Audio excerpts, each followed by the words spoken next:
Assalamualaikum warahmatullahi wabarakatuh. Kami dari kelompok 3 ingin mempresentasikan hasil kerja kelompok kami yang beranggotakan Bima Arjuna, Evi Marlia, M. Khalil, dan Rifki Fadillah yang berjudul Ciri dan Faktor Belajar. Pengertian belajar secara umum adalah semua aktivitas mental atau fisik yang dilakukan seseorang sehingga menimbulkan perubahan tingkah laku yang berbeda antara sesudah belajar dan sebelum belajar.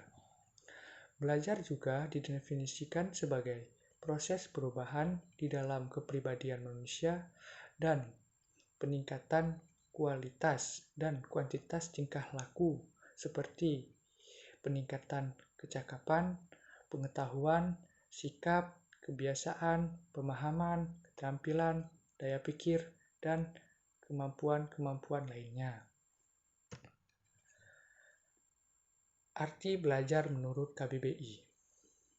Pengertian belajar menurut KBBI, Kamus Besar Bahasa Indonesia adalah berusaha memperoleh kepandaian atau ilmu, pelatih berubah tingkah laku dan tanggapan yang disebabkan oleh pengalaman.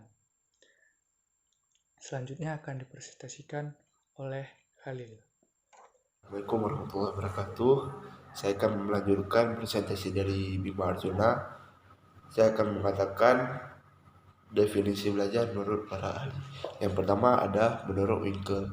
Pengertian belajar menurut Winkel adalah semua aktivitas mental atau psikis yang berlangsung dalam interaksi aktif dalam lingkungan yang menghasilkan perubahan-perubahan dalam pengelolaan pemahaman.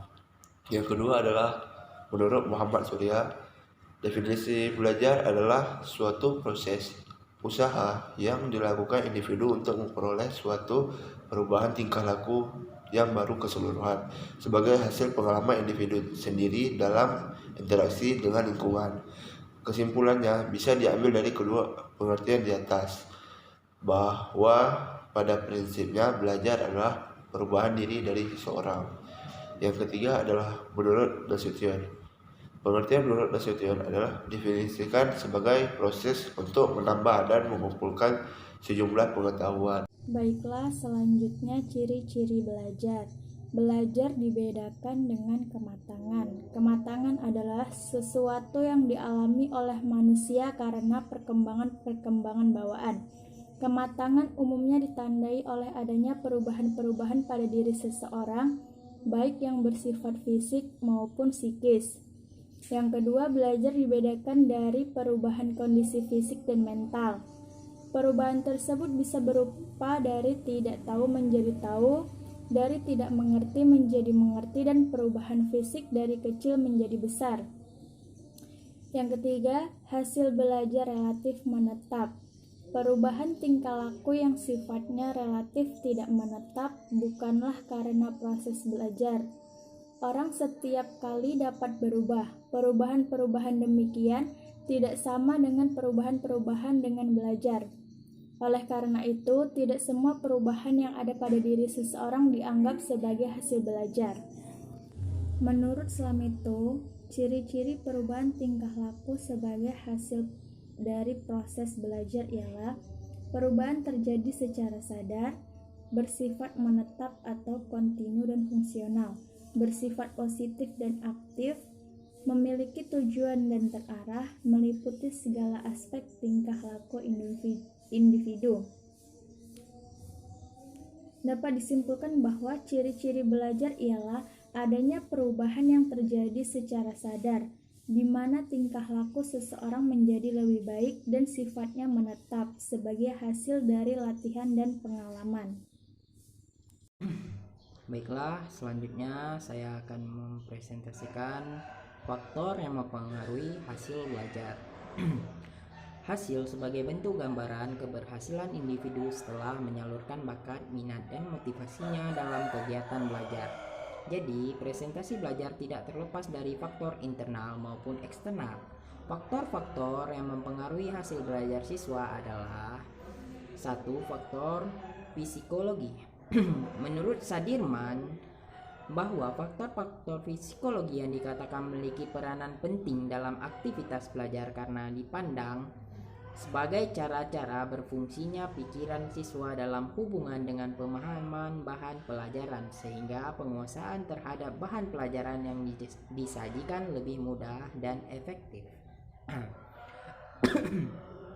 Dalam faktor psikologi ada 3.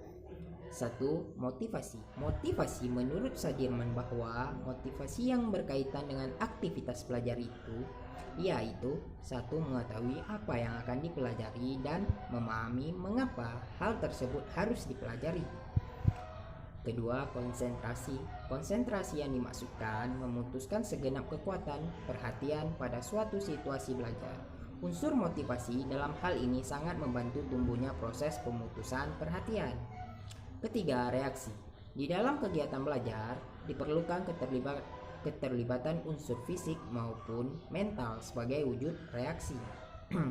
Faktor yang kedua yaitu faktor eksternal.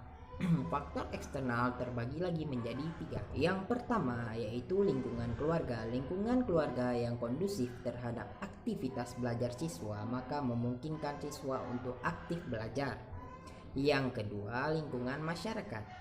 Lingkungan masyarakat yang disiplin dalam menjaga anak-anak untuk belajar secara intensif maka akan berpengaruh pada aktivitas belajar siswa. Yang ketiga, lingkungan sekolah. Lingkungan sekolah. Kondisi sekolah yang mampu menumbuhkan persaingan positif bagi siswa akan dapat memberikan nilai yang memungkinkan siswa untuk belajar secara aktif. Misalkan sekolah memberikan hadiah bagi yang aktif belajar di sekolah dengan aktivitasnya itu mampu berhasil. Selanjutnya yaitu kesimpulan. Belajar bukan hanya mengumpulkan sejumlah ilmu pengetahuan melainkan lebih dari itu karena berhubungan dengan pembentukan sikap, nilai, keterampilan, dan pengetahuan sehingga siswa yang belajar dapat mengadakan reaksi dengan lingkungannya secara intelektual, menyesuaikan diri untuk menuju arah kemajuan dalam melakukan perbaikan tingkah laku sebagai hasil belajar. Belajar membawa perubahan baik aktual maupun potensial. Perubahan itu didapat dari kecekapan baru. Perubahan itu terjadi karena usaha dengan sengaja. Belajar pada hakikatnya adalah proses interaksi antara peserta didik dengan lingkungannya sehingga terjadi perubahan perilaku ke arah yang lebih baik. Faktor-faktor yang mempengaruhi belajar yaitu faktor-faktor psikologis dan faktor-faktor eksternal. Sekian dari kami. Assalamualaikum warahmatullahi wabarakatuh.